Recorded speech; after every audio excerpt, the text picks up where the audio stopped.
Can we? Yeah. Hansi, but there were also some other authors as well. For example, when it comes to, you were very influenced by Talisman at the very beginning. And Peter Straub as well. When it comes to Floating Dragon, some other songs, like Welcome to Dying.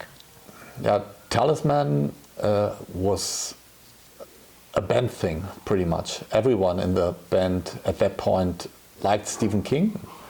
Everyone was a big Tolkien supporter. But Peter Straub and Stephen King did that Talisman book together, and I don't know if I, at that point, had read The Eye of the Dragon of Stephen King already. Mm-hmm.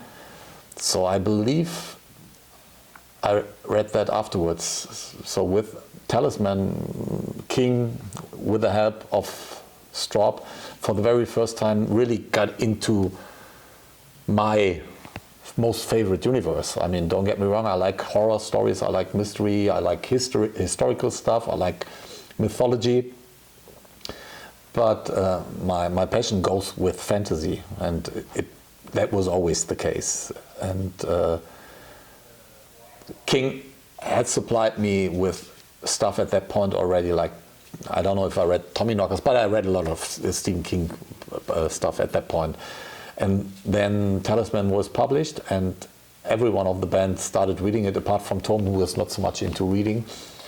And we all fell in love with it. So that was the perfect situation for us, because we decided not to go into Tolkien direction on Follow the Blind. And we had all these Michael Moorcock ideas. Marcus is also a big Michael Moorcock fan.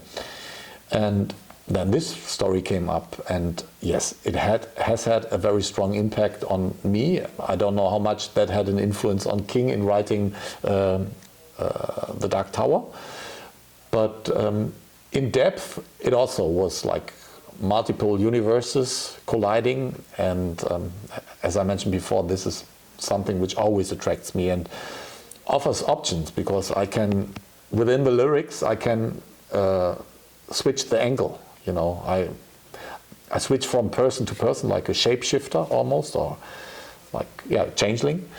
And I also switches the aspect of elements and time. And this was a very inspiring book for doing stuff like this. I didn't pay too much attention of it when, you know, working on it. It was still,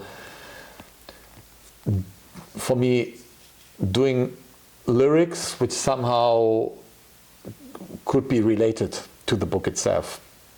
But looking back now, I see how much the influence on the way I approach to words and lines is inspired by that thinking of the authors to deliver their story into the right direction. There was also Peter Straub, actually, A Floating Dragon, the correct name in English, actually. You originally read this book in German, but this was main inspiration, for example, for Welcome to Dying. Yes. Yeah. But at that point, all the books I read were in German, and this was no exception. I think I read it because of Talisman, but I cannot recall exactly. It has a more realistic approach than, for example, It. But it reminded me so much on it, so it was the perfect book for me to read after I accomplished the reading of It, and when I needed something into that direction, I accidentally fall over it. And I immediately have fallen in love with it. I read a little bit of Peter Straub afterwards, but it was never the passion like, you know, I immediately felt when reading Stephen King stuff. But Floating Dragon did. It was for sure on the same level for me than a story like It.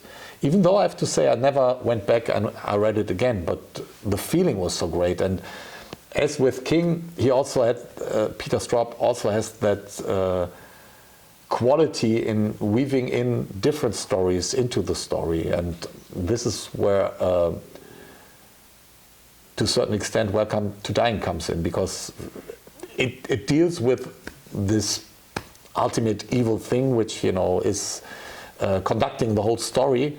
But it is about a person, a character who tries to withstand the evil within him, and that basically he's fighting the dragon in him.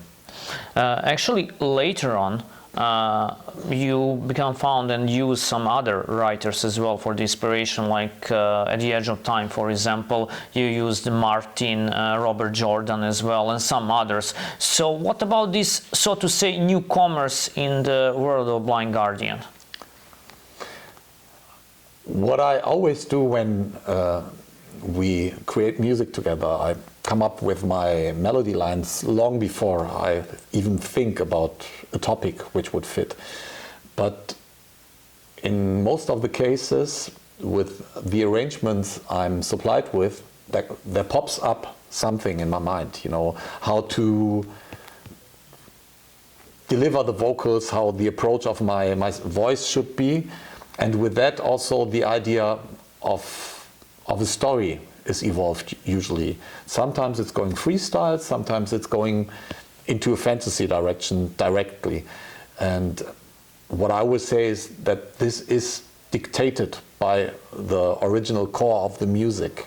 If I feel this vibe in there, then I try to capture it, and then I try to go this direction with regard to the lyrics as well. And of course, over the years, I explored all, not all, that would be an exaggeration, but a lot of other authors which might have been inspired by Tolkien, or at least they speak the same language when they're telling a story. Wheel of Time is a very good example.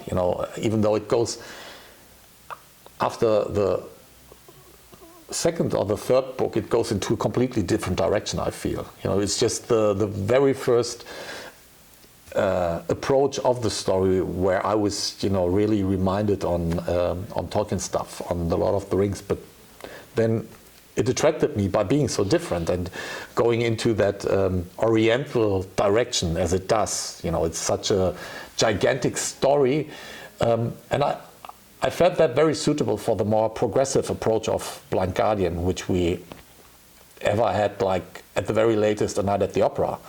And At the Edge of Time, we took a step back, but we have had these massive songs. One was inspired by the computer game Sacred. It was not inspired. I mean, we were asked to do a song for it, so it was clear that this song would go into that direction. It would have been a nice song for the Wheel of Time as well, but it was occupied with the Sacred Worlds. So I didn't scratch that anymore for the album production. But Wheel of Time was different. It was somehow the same approach in the music with the classical stuff, which was intended by us to be, a little bit of a glimpse of what the orchestral album would sound like. So I thought, because of the Oriental pieces in the music, Wheel of Time would be the perfect match. And this is basically the first time I've had the chance to involve Robert Jordan's world into Blind Guardian's world. It didn't have any impact on the music. It was just for me to maintain my vocals and to find the decent words for this particular song. And when working on the album, we had that song Right Into Obsession. I was about to say Right Into Oblivion, but it's Right Into Obsession.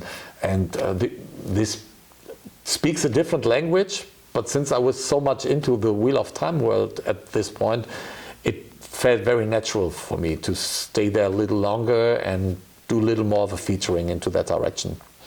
Of course, I'm quite aware that you're also in the other authors as well and the other books, but can you be revealed maybe the next, your influences for the next lyrics, so to say, when it comes, I can reveal, like, you're very fond in this time by Patrick Rothfuss as well, and also Bernard Cornwell as well.